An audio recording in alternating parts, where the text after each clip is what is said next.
Well, hello, everyone, and welcome to Junk to Jewels podcast with Georgette Beck. I don't know if you know, but Junk to Jewels, A Journey from Brokenness and Beauty Despair book is out. It's on Amazon. You can listen to it audio. You can buy the book, Kindle, however you like to read. It is available. And this show, Junk to Jewels, was inspired by that journey of my life. And now I'm getting to meet all kinds of awesome people all over the world to have a conversation. And today, my guest is a beautiful, beautiful young woman that I got to meet in person in downtown Fort Pierce. We had a lovely event together, and you're going to hear all about that. But her name is Lisa Jill Allison. She has been an artist. She has been a creator for over 15 years. And I am just going to read something from her website because I loved how she described what she's doing. She invites you to escape reality and step into the magic of her art. With bold strokes, vibrant explosions of color, her work opens a space where judgment fades, innocence is rediscovered, and healing begins. Each piece is a celebration of love, connection, and the beauty that unites us all. And that's just the first part of her gist on her website. So feel free. Her website is lisajillallison.com. But I want to welcome Lisa to the show. Thank you for coming to Junk to Jewels podcast. Thank you so much. How are you? I'm so happy to be here. Okay, excuse the sunglasses. I had cataract surgery a while back, and so I'm going through that light sensitivity stage. But it is me, so. I love it. I think it adds to your chicness.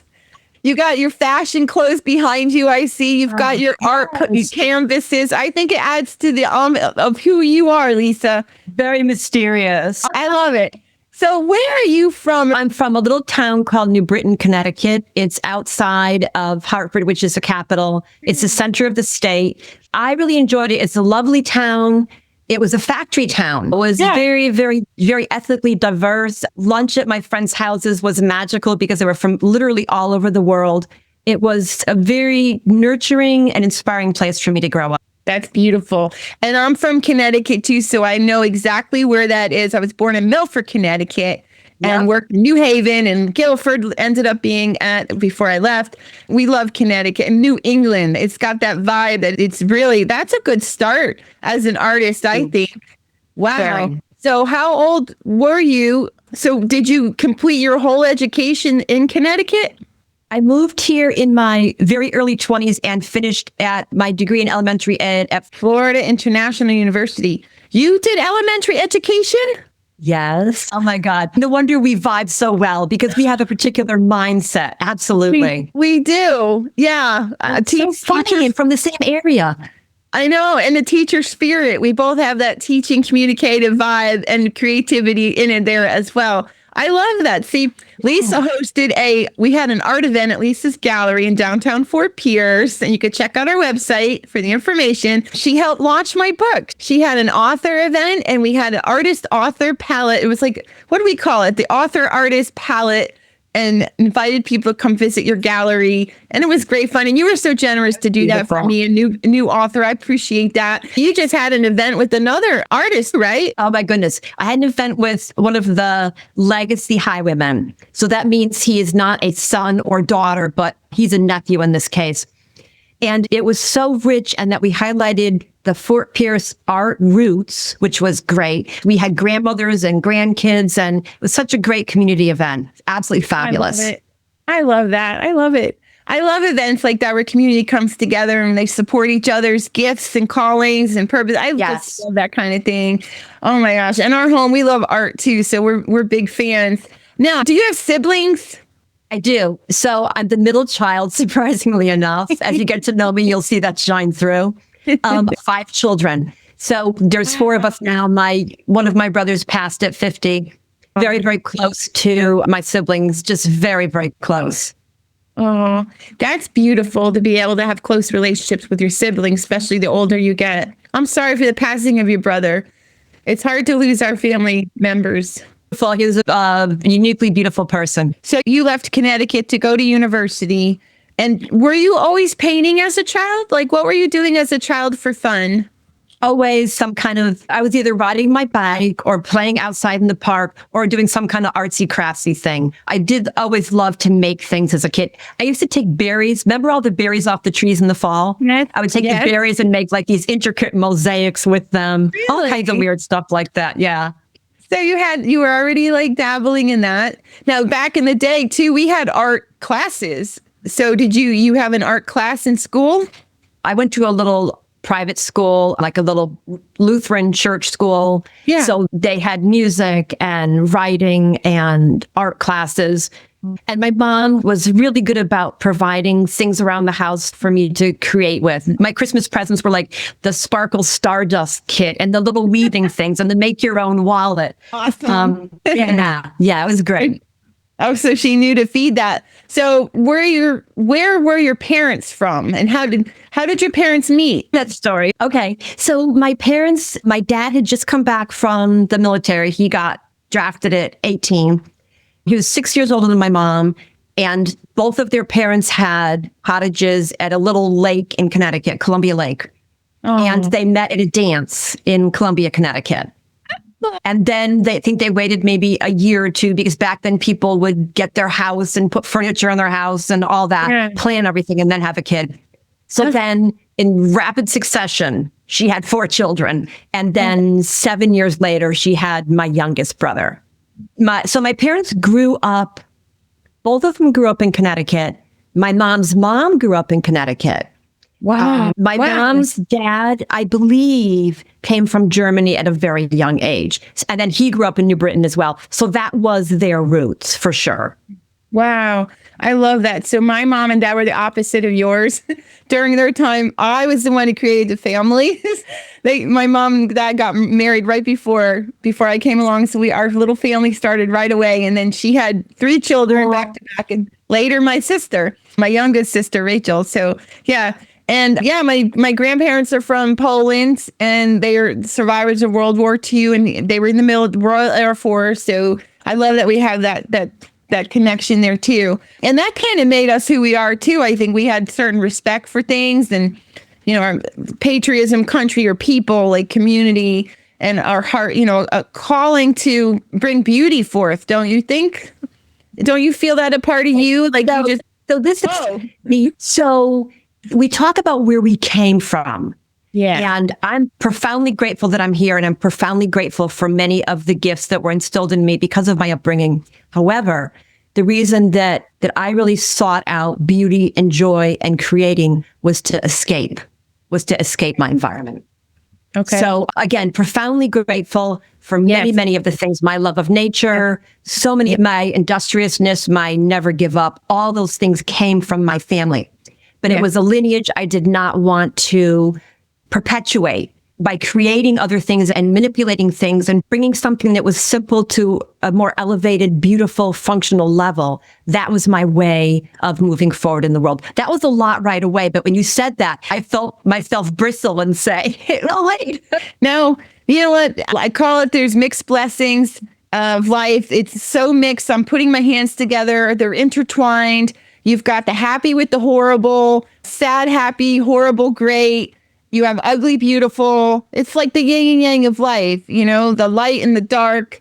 And that and it creates things. And I do say Junk to Jewels is a philosophy I believe in, because our hard, our ugly things happen, life experiences, pains caused by life or people. If we work and move through it, like you did with your art and who you are today, beauty does come. Jewels do come from that, I think. You could talk more on that. Percent. And I wouldn't be who I am if I hadn't come from where I came from.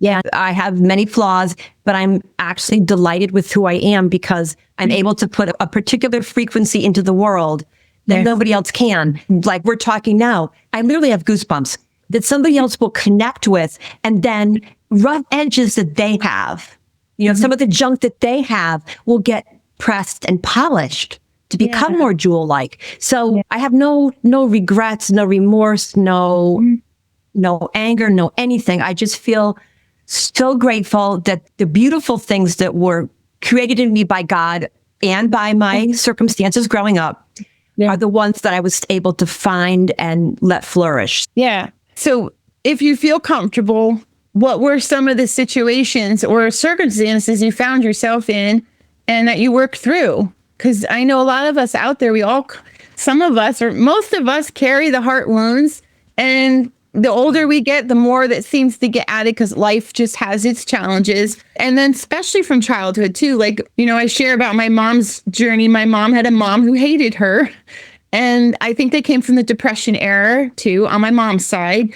And then my grandfather wanted to name my mom after his wife, not knowing that she hated herself. And so my mom had my grandma's name. And so, it did not help.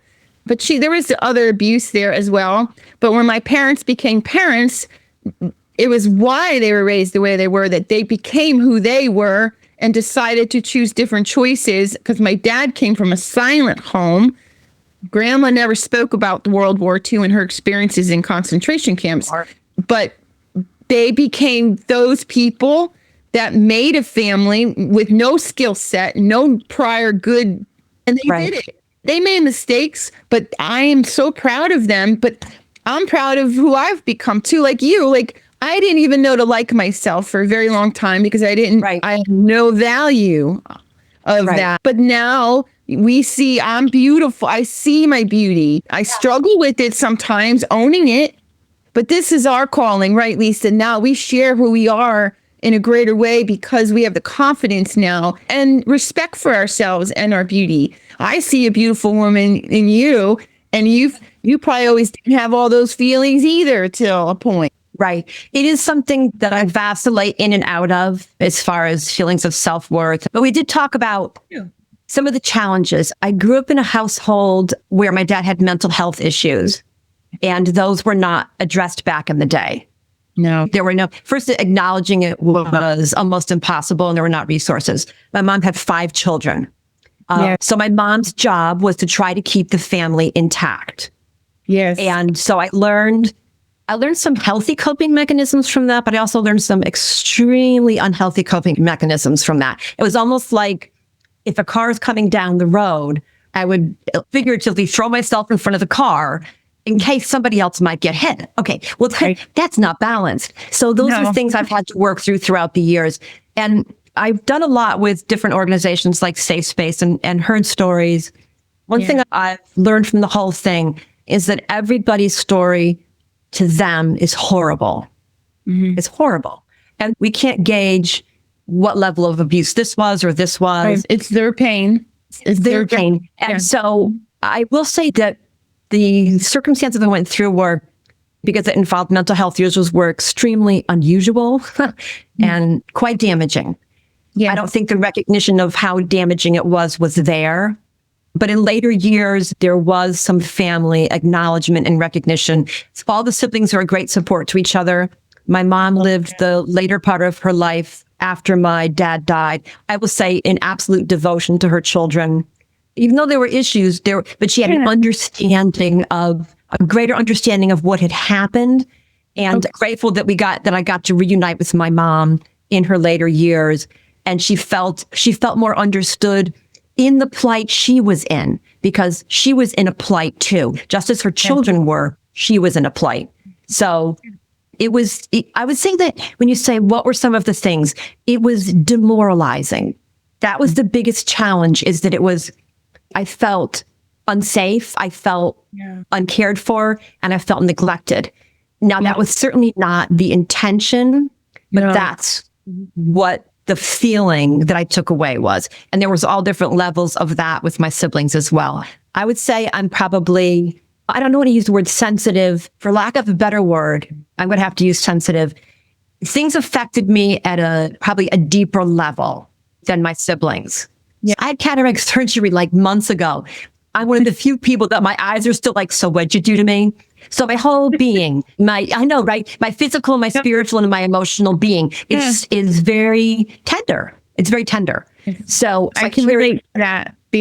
So I carried it. So I think I answered the question in a very long way, but it imprinted me at such a deep level that it has taken years and years and layers. And quite honestly, a lot of counseling, a lot of self-help books. I still listen to all kinds of podcasts to rise out of, I'm going to call it almost like quicksand. It was almost like living in quicksand. And now it's still, I'm way up there, but it still requires that effort to not fall back in, I'm shaking my head back up into and that. down. Yeah. And you know what? I talk about too the importance of counseling. And I just gave a talk the other day, and that old you to the new you, I think I'm learning to embrace that part of me that I don't want to be a part of me, because I just want to be the healed Georgette.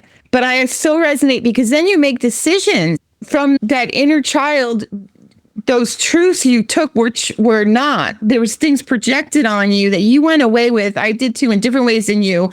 But then you made these I call them destiny decisions. Like, for instance, me getting married young versus going off to college. Made very important decisions on how we were feeling, right? This who we thought we were or were not. Who we were taught we were. Inadvertently taught who we were. Yeah. Literally. By no words even, or words. Like, it was just what we perceived to be what it was. And there was so much more there. I used to come home and not know how someone was feeling that day. So I'd be very cautious, very careful. And then there was such criticism, like in those places, there's some criticism there. And so you sounded like you made a good education decision. You made that decision to go to college. So I applaud you for that. And what I'm just so grateful for is it was expected. Well, I was the first to go to college in my line. Wow. Yeah. That's a beautiful thing. I was expected of you. That's good. That's a good thing. It's funny because I went for a couple of years, and then I got a summer job at a clinic for students with exceptionalities. And I loved it so much that I said, I don't want to go back to college right now. So I worked there for a year and decided this is what I love, and then went back to college, and then transitioned from that, keeping the varied exceptionalities focus, but also to elementary ed as well. So I did take a break, which was not well received, but I did end up going back and finishing. So you had courage to do that. You stood up for what you were feeling important at the time to do. It was necessary as a part of your journey. Wow, I like that. I really like that. So now, relationships. I don't know about you. So if I looked in the mirror and I did not see anything good there when I looked in the mirror. So of course I attracted that. I had why I didn't go to college, because I was too afraid to leave a relationship that I thought was of love, and it was a generational repeat. It was just because I have a beautiful daughter, and it was meant to be, and I'm grateful for that time in my life, but I was destined to go. Education was my path. So how are relationships then if our antennas or our perceptors are skewed? Oh my goodness. Affect your relationships? I chose abusive relationships every time. And I just chose a different form of abuse every time. It was as if there were like 4 major components to the dysfunctionality that I grew up in. So each of those partners, it was so intense for me. I couldn't get one partner to sort all that out. So I literally had 4 that I went through. Yes. Each one, it was like, oh, wait a minute. This is a repeat of that. And I will say that I got remarried 3 years ago. And I met your husband. He's beautiful. Yeah, I know. So nice. And I will tell you, he's great. Yes. Here's the weird thing, though. The weird thing is that by getting together, we both saw things about ourselves that we thought weren't there or were healed, and we're like, oh my goodness. So we've come together, and we're working at rubbing off those rubs. But the fact that, and we're not young. So the fact that he's so willing to like step into this rodeo and ride this bull at this age is quite remarkable. And I just have so much respect that he's open to this whole process.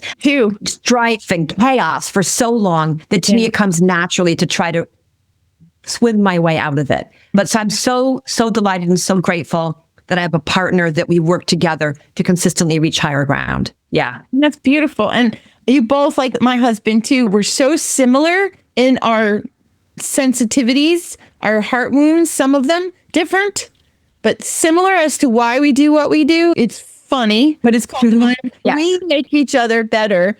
And like you said, all relationships take work and it's effort, but it's beautiful work. We are created to help each other be better. And that means we see the very best and the worst of each other, but we're meant to constantly like make it more shiny. The jewel part, bring out the jewel part. Let's uncover the junk. Let's make it beautiful. And it's a daily thing. And that's okay. So each of your part. So listen to it's hard to, you say it's always a mistake. No. For me too, I had to have certain relationships to understand that's not who I am anymore. And that's not the level I'm at no more. And to know who we are and what we love and do not want. And it was necessary.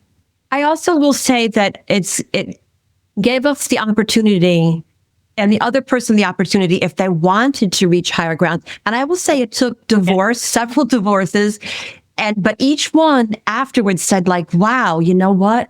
I'm a better person from us being together.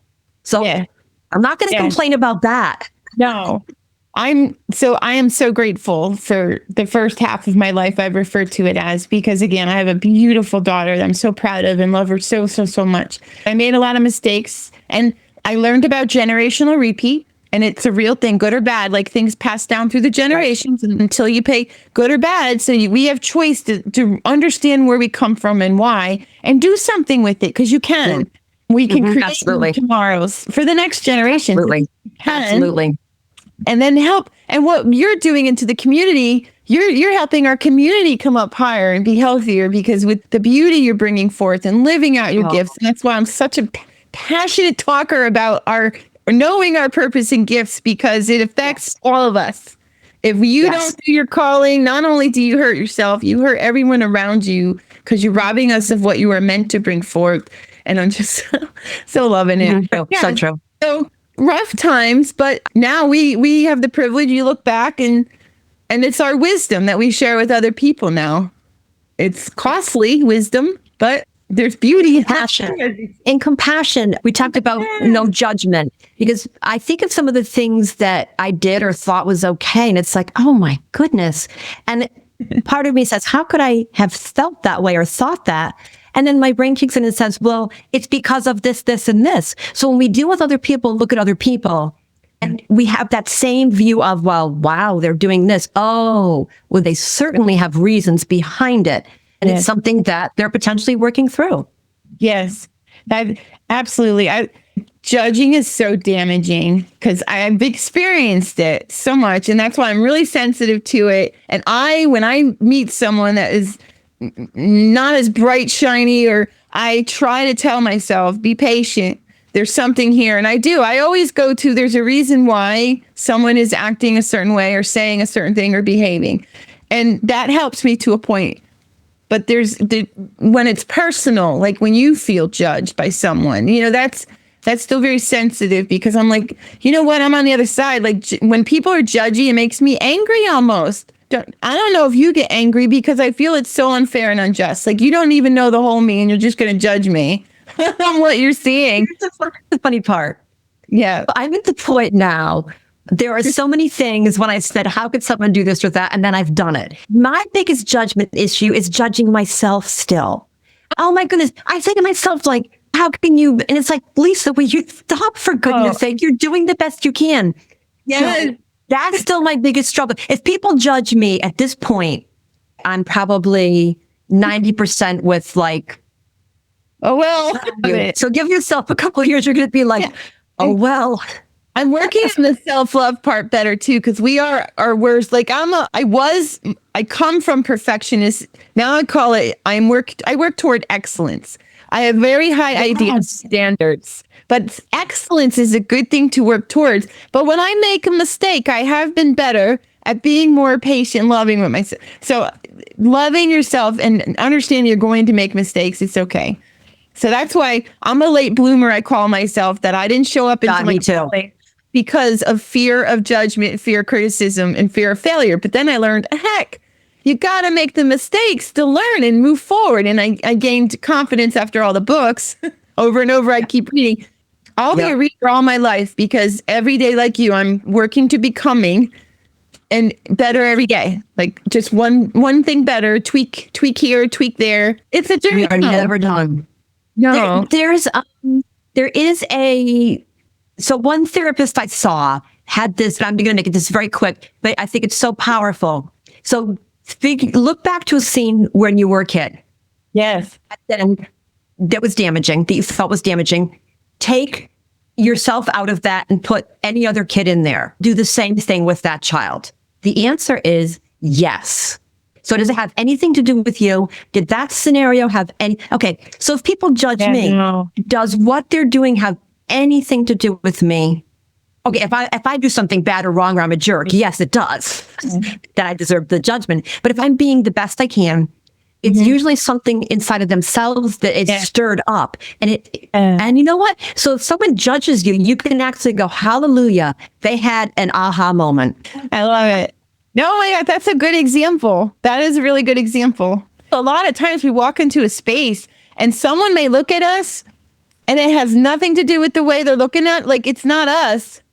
Like they may have come from a meeting or got off the phone with something or did not sleep and had a nightmare. It's not always about us when we come around other people. 100%. Right. 100%. And when we have relationship issues, we may be the catalyst for that like little stirring or that prickling. Yeah. But if you were to take us out of it and put a different person in to say that. Absolutely.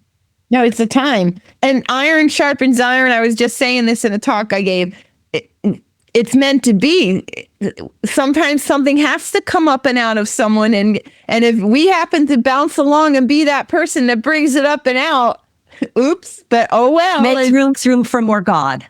Yes. When something negative comes out, it makes room for more light, love, beauty, God, whatever you want to use as a term. Yeah. I agree wholeheartedly. So what's your art style? Like share. So you started your journey. You were doing showings in Miami, Manhattan, and now your work is in international homes. Kind of talk us through the evolution of who Lisa is as an artist. What were you first creating and what it evolved to? Okay. I'm going to give you like the little capsule of it. I did not know I was an artist and I had gotten divorced again. And I moved again. And when I left marriages, I left. It was like, you're leaving. So finances were tight. And I moved into this 1920s hotel turned into apartments in Stewart. And it was something I used to fantasize about what this place looked like as a kid. So when I walked in and saw, and I knew it was really like on the edge of my budget, I still took it. So, and it was a struggle. And I had been dealing with some health issues. So someone had started painting murals, like very geometric murals in the halls, because they had insects that were designed for murals. And she didn't finish. So I approached the building owner and said, I'll finish the murals in exchange for rent. And if you don't like it, we'll paint it over. No hard feelings. Well, so I'd go out there at night when everyone's sleeping, like with my little glass of wine in my bathrobe, and I'd be painting. And I'd get up in the morning and go like, oh, that's not bad. So she loved them. Oh my God. Paid my rent. And then I put everything away thinking that was a fluke. And then it was a rainy weekend. And I said, I'm just going to see if I actually can paint. I took my paints out and I just started painting and that was it. I started showing them in health food stores and coffee shops. And I was still working a regular job. I wasn't sleeping because I was staying up and painting. So finally I just made the jump and said, this is going to work. It's so surreal. And it's such a testimony to we absolutely never know what's around the next corner. Never despair, never give up. We never know what's around the next corner. And that's when I started cycling up and seeing things more clearly. The more I went inside and dug up creative things, the more beauty came out and the more the negative and the despair and the despondency and the self-loathing got pushed away. And the more I elevated my relationships and all of that. So that's the journey of my art. Now I'm blessed with a beautiful gallery and studio in my old town of Fort Pierce, where so many horrible things happened that I was moved back to by circumstances that was difficult, but so healing. Yes. And if you had ever told me I'd moved back to Fort Pierce, restoration, full circle. And I stand proud here. Now it's like, this is the move. This is the real. two things that jump out at me from your sharing your journey right there that's so important that I want others to hear and listen to. It was a little over what you thought you could do or be at that time, but inside said, I gotta be there. Like, pay attention. Like, that's a huge sign. And then that was it. And I'm getting goosebumps from that. That is our driver. That's our pay attention moment. And then, yes, that was the door. That was the oompha there, as you call it. And then, oh my gosh. And full circle moment for you. And your studio is beautiful. And it's downtown Fort Pierce, historic community. There's so much history there. And I'm such a history buff too. I think it's connected to the art and beauty of things. Just beautiful history there and the stories. And the gallery, what you've done with it, it's extraordinary. I walk in that bank. I should even stay there. Yeah, it's an old bank. And you have the safe in there still. Right? Yes. So you said something about that gut feeling. Yes. And isn't it funny how it works both ways? If we should do something, we feel that inclination, that raising up, that high vibration. And our gut will also tell us no. And there are many times when I ignored that, and it's very fleeting. Yeah. I think it's like an umbilical cord to the universe. And we have this profound connection to wisdom, God connection, whatever it is. So, and we have it. The challenge is that, first of all, society tries to cover it over, and then our dysfunctionality is covered over. But yes, it's almost like a beautiful high note and then like a scary dark note. And I will tell you that for each relationship that was not a good idea, I remember feeling that and dismissing it. Yep. And still. Absolutely. The other thing I want to talk about that jumped up and reminded me, I've heard of this, there's quotes about this, but I think it's in the Bible too. There's a scripture, but I don't remember where it is. It has to do that every one of us has a gift and has something to do. And if we don't do it, it will destroy us. Either we bring it forth and it grows and it's beautiful, or we don't and it destroys us. The other part of that is what you were doing creating. You were doing your gift, you were doing your calling, and it was actually more healing to you and those around you, and it brought more life. That's what happens with the power of doing who you're supposed to be and do, your giftedness. And we're all different. Writers, speakers, artists, musicians, entrepreneurs, business people, fixing things. I know some people have the plumbers. They were so talented. They see the problem. The electricians, all of the people. Like, you gotta do what but if you don't do it, I didn't know this for years too, that added to my depression. I wasn't doing what I was supposed to be doing. And the writing and journaling helped me become better. And they brought truth in ways. So that to me, it's like you wither. It's like you wither. Okay. Yeah, wither. Yeah. It talks about giving. Okay. So again, not the exact wording, but the most joy and the most benefit comes from giving. Yes. So when we're giving, then we get refueled. So if we're not giving out something of positive nature, literally, we're not getting refueled. So we wither. Yes. Absolutely. And doing your art, doing who you are is a service, is a contribution. That's your contribution to the world at large. And it comes back to you. It's a philosophy and it's true. People could prove it. The more you help other people, the more you are better as a person, the more joy comes to your life, the more joy you feel inside you that rises up. And that's including your gift of service. And it is a service. You're doing your thing that only you could do. I can't paint like you. I paint like I love painting for fun, but you have your own style and your own giftedness, and it's different than other people. So I love it.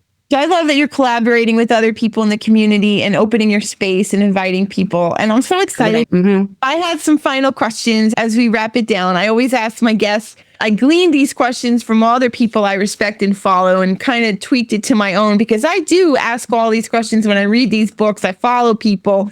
I love to learn about the background of why you are the way you are. And it helps all of us. I think we should share our story. And so my first one, what is your favorite book? Do you have a favorite book and why? Books, and I was so torn. So torn. So I think the Bible is invaluable. But if you were to say like a book to recommend to everyone, by Dr. Seuss, All the Places You'll Go. I love Dr. Seuss. That book too. Yes.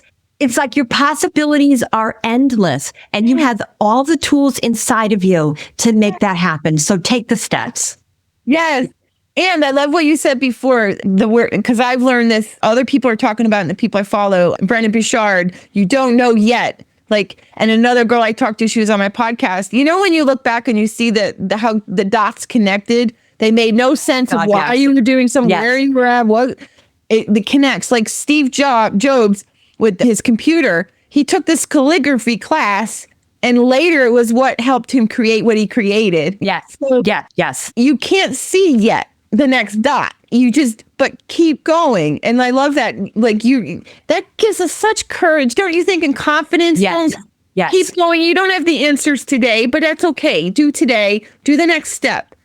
And that's me too in my journey right now. I tell myself that because I'm in a new entrepreneurship realm. I'm constantly learning. You too, as a businesswoman, and you're creating new things and figuring out what to do. It's scary, but guess what?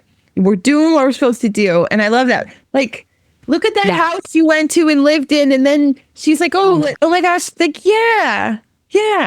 And it's been constant when I look back, stepping stone. And as you put your foot forward, like in the book, the stone comes up. You don't get to see it ahead of time. But I'd like tell God, I'd like the whole plan. How do I create this vision? Because I'm implementing a vision of the heart. How do I create it? What's the steps? What's the details? Guess what? No, sister. It's going to be as you go. Need to know information. As it comes, one thing at a time. All right, my next thing. If you could sit down with anyone, past or present, for a cup of coffee or a glass of wine, who would it be? Okay. Believe it or not, there's so many choices. I would like to sit down with my mom. The question I would ask her would be, how did your parents meet? Because all these generations are like, how did your parents meet? They came from totally different worlds. How did this happen? How did all this magically happen so that I'm sitting here right now? Because the chances of her parents meeting, zero. That's the answer to that. Oh, I love it. I love that. Okay, so I also ask, was there a person in your life that you consider a mentor, someone that made a difference in your life that was of impact, that you can recognize that one person said or did? So many throughout the years at just the right time. Probably one of the greatest mentors I was probably in my late 40s when I met him, and he was in his 70s, and he had very bad cancer, lived many years with it. And he was so much fun. He'd come over and hang around and play cards with me, and we'd share stories. And he loved me unconditionally for no gain. He just saw something in me that he wanted to nurture and protect. So he was one of my greatest mentors for sure. His name was Andy. Now, if you could go back and speak to a younger version of yourself, or someone that experienced something very similar to what you experienced, what would you say? I love you.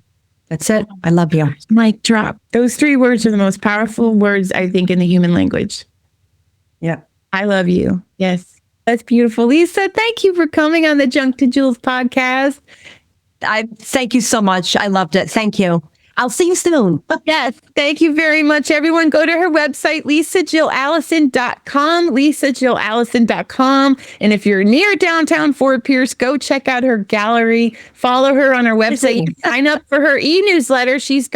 You can follow her. So go follow her. She's on social media. So find her. Lisa, have a beautiful day. I'm going to stop recording. You guys have a beautiful day and be blessed, everyone. Thank you for following Junk to Jewels. Please subscribe to the show. Share the show with your friends. Share it with someone that you think someone will benefit from hearing this story.